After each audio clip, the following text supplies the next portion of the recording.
You know that feeling when you're trying to speak English? Uh-huh.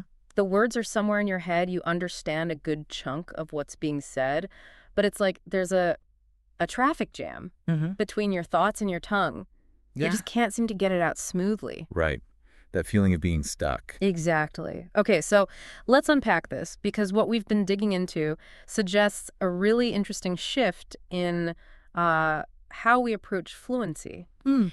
It's maybe not about cramming more grammar rules or, memorizing endless vocabulary lists. Not primarily, no. It's about something more fundamental, like rewiring your brain to actually think in English. That's the mission for this deep dive, really. Understanding how that shift unlocks things. That's a fascinating point. And the material we've explored really Mm. underscores how pivotal this move away from constant mental translation is. Right. Think of it like this. When you translate, you're essentially running your thoughts through a middleman. Your native language. It's exactly your native language. And this just adds a delay, a processing hurdle that really contributes to that feeling of being stuck we mentioned, Hmm. bypassing that middleman. Well, it can be truly transformative. The sources definitely suggest that. Absolutely. And the benefits our sources point to are pretty significant. We're talking about like a real surge in confidence. Yeah. No more second guessing every single phrase. Which is huge. And you'll also find you understand spoken English much more intuitively, and perhaps most excitingly, it unlocks a much broader world.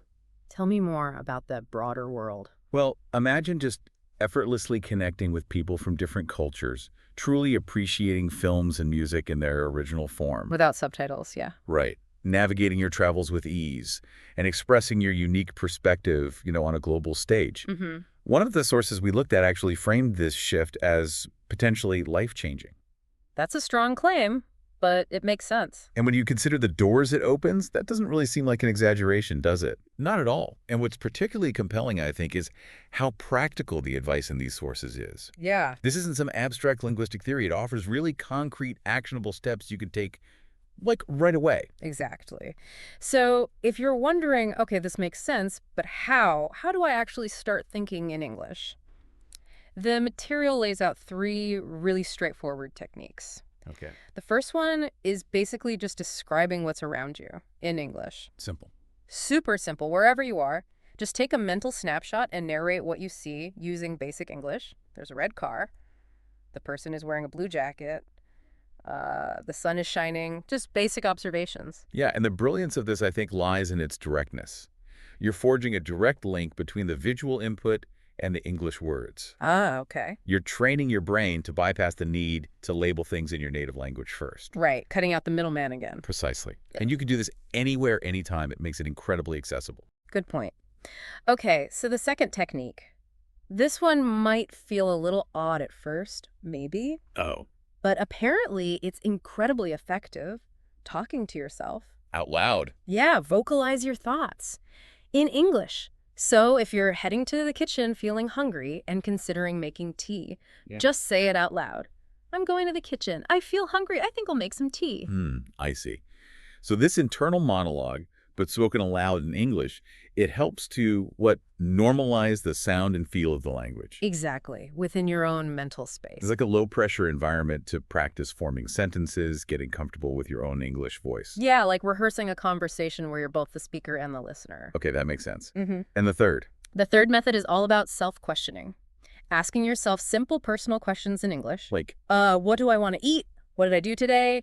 And then answering them even if it's just in your head. okay. And the sources we've been looking at really emphasize that the key here is consistency. Right. Not just doing it once. No. Regularly engaging in these exercises, even for just a few minutes each day, helps your brain begin to think in English more naturally, Okay. more automatically. Yeah, that consistent, even if brief practice, it's so important. It's about gradually retraining your brain, building those new neural pathways Mm-hmm. that make thinking in English the default, rather than this conscious effort involving translation. Like carving out a new path. Exactly. Think of it like creating new, well-worn paths in a forest. The more you use them, the easier and more natural they become. Okay. Got it. Now, the material we've examined also highlights some specific vocabulary and phrases. Oh, handy. Yeah, like mental stepping stones in this shift. Yeah. Kind of like shortcuts to get you thinking in English in certain contexts. Useful. What have we got? The first one is feel stuck. The one we started with. Precisely. It describes that sensation of being unable to progress. Like in the example, I feel stuck when I try to speak English in front of people. Right. And understanding and actively using a phrase like feel stuck, it allows you to frame your learning experience in English. Ah, okay.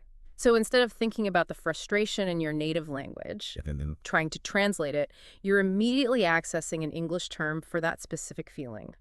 It's subtle, maybe, but it's a significant shift towards an English-centric perspective on your learning journey. I like that. Okay, what else? Well, another key phrase mentioned is change your mindset.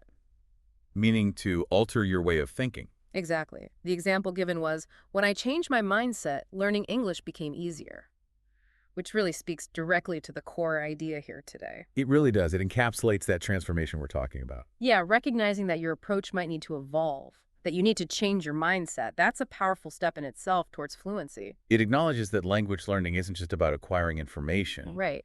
But also about adopting a whole new way of thinking. Okay, and there was one more phrase highlighted, Yes, step by step. meaning slowly, gradually. Yep. For instance, you can improve your English step by step.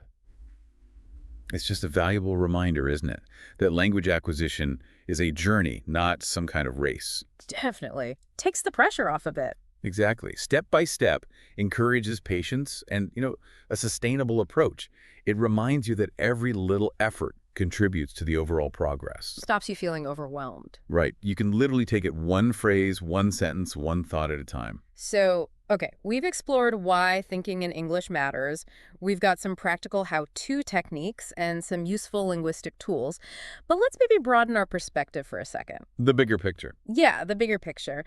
The sources we've been looking at emphasize that learning English really transcends just academics or, getting a better job. It's more fundamental. It seems so. It's fundamentally about connection. Ah, okay.